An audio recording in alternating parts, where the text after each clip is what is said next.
नमस्कार, मैं Halka Chauhan, associate professor political science, government Meera girls college Udaipur.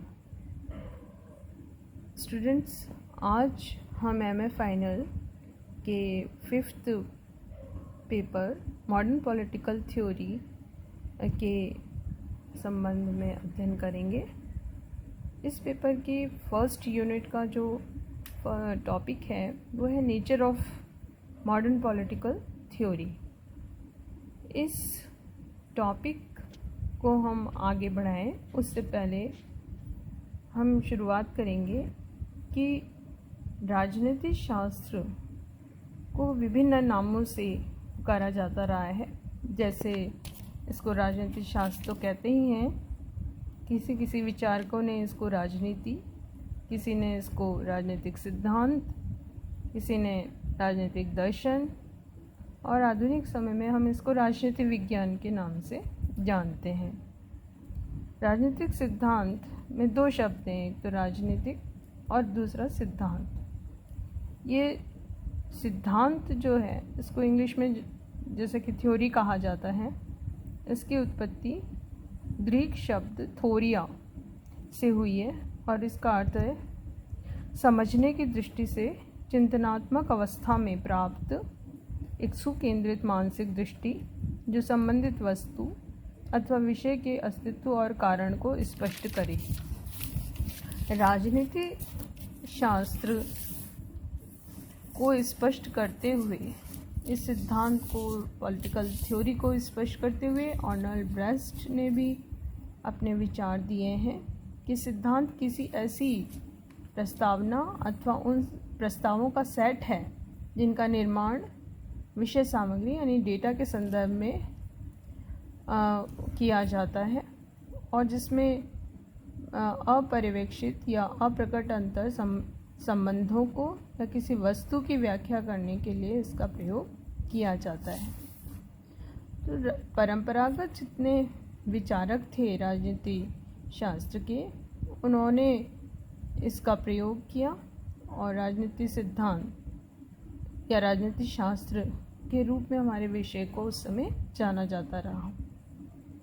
आधुनिक राजनीतिक सिद्धांत से अभिप्राय है कि राजनीतिक व्यवस्था में जो सामान्य सिद्धांत हैं उनसे संबंधित समस्त तथ्यों, प्रकल्पनाओं, सामान्यीकरण की व्याख्या की जाए और ऐसे सिद्धांतों का निर्माण किया जाए ताकि हम जो भी राजनीतिक क्षेत्र में अध्ययन करते हैं उन तथ्यों का हम वर्णन कर सकें, वर्गीकरण भी उसका किया जा सके और उसकी प्राकल्पना यानी कि हाइपोथेसिस और उसके परीक्षण यानी कि टेस्टिंग, और साथ साथ राजनीतिक व्यवहार के बारे में जो कुछ परिनियम हैं वो हम उसका निर्धारण कर सकें और उसके बाद उन्हें हम एक अवलोकनात्मक या पर्यवेक्षणीय अनुभव और वस्तुनिष्ठ आंकड़ों के आधार पर एक सामान्य सिद्धांत तक हम पहुंच सकें।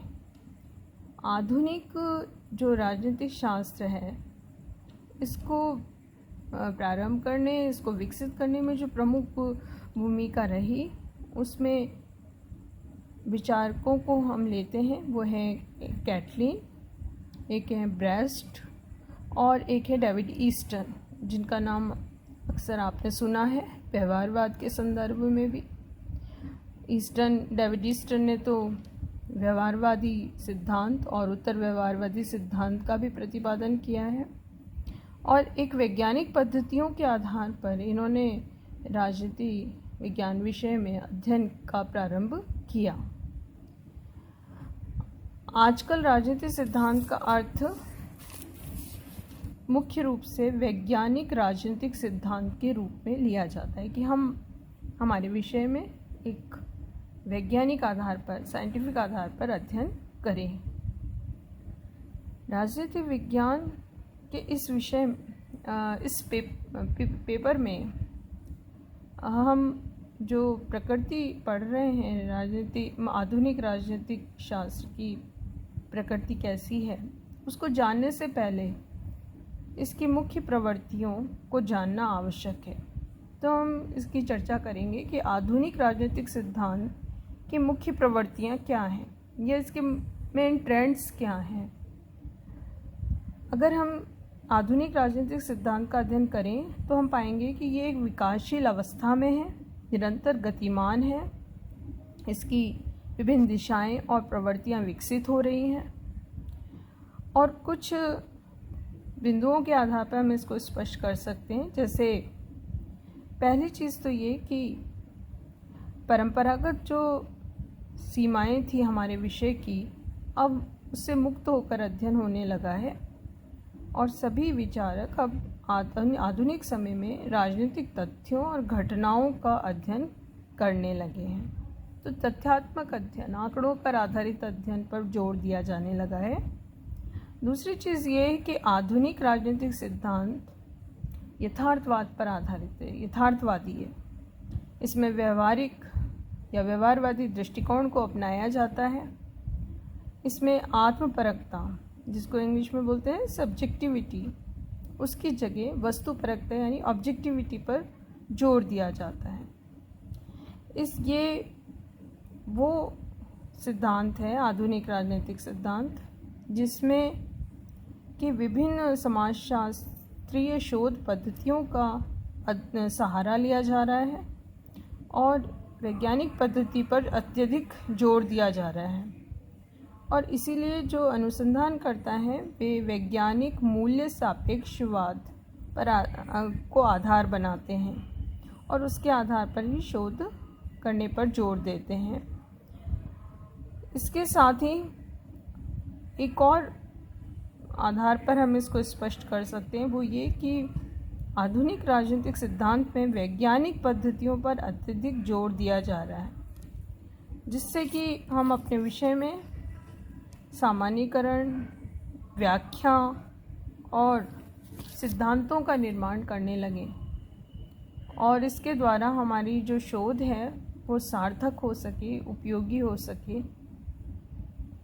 इसके साथ ही राजनीति शास्त्र को एक स्वायत्तपूर्ण अनुशासन के रूप में प्रतिष्ठित किया जा सके। इसके अलावा आधुनिक राजनीतिक सिद्धांत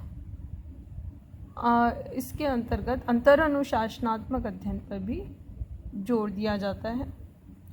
अंतर अनुशासनात्मक अध्ययन से मतलब है कि व्यवहारवादी जो अध्ययन हम कर रहे हैं हमारे विषय में, वो जब तक पूर्ण नहीं हो सकता जब तक कि समाज विज्ञानों के अन्य विषयों को भी हम राजनीतिक विज्ञान से जोड़कर अध्ययन न करें। इसलिए जो अन्य विषय हैं जैसे इतिहास, समाजशास्त्र, अर्थशास्त्र, दर्शन शास्त्र, मनोविज्ञान, भूगोल जैसे विषय जो कहीं ना कहीं हमारे विषय से संबंधित हैं, हमारे विषय को प्रभावित करते हैं, इन विषयों को जोड़ते हुए अध्ययन करें जहाँ आवश्यक है वहाँ, ताकि हमारे विषय को हम पूर्णतः स्पष्ट कर सकें और इसकी व्याख्या कर सकें। और यथार्थ अध्ययन जब हम कर रहे हैं तो उसको तभी पूर्ण रूप से किया जा सकता है जबकि अंतर अनुशासनात्मक अध्ययन पर हम जोर देंगे। आधुनिक राजनीतिक सिद्धांत में व्यवहारवाद या उत्तर व्यवहारवादी आंदोलन, जो कि डेविड का दृष्टिकोण था, उसको भी आधार बनाया जाता रहा है।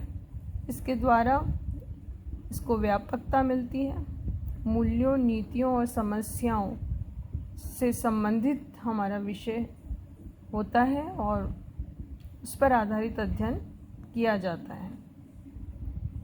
तो इस प्रकार अगर हम देखें तो आधुनिक राजनीतिक सिद्धांत निरंतर विकसित हो रहा है और इसके निर्माण में अभी और आगे समय लगेगा। ये निर्माण की अवस्था में है। कई इसके आधार पर उपागम और नए नए दृष्टिकोण विकसित हुए हैं। यदि हमारे विषय में हम देखें तो सामान्य व्यवस्था सिद्धांत, संरचनात्मक प्रक्रियात्मक दृष्टिकोण, विनिश्चय और निर्माण उपागम, इन विभिन्न उपागमों का निर्माण भी इन्हीं आधुनिक राजनीतिक सिद्धांत के कारण हुआ है। आगे के हम व्याख्यान में देखेंगे कि इसकी प्रकृति किस प्रकार की है।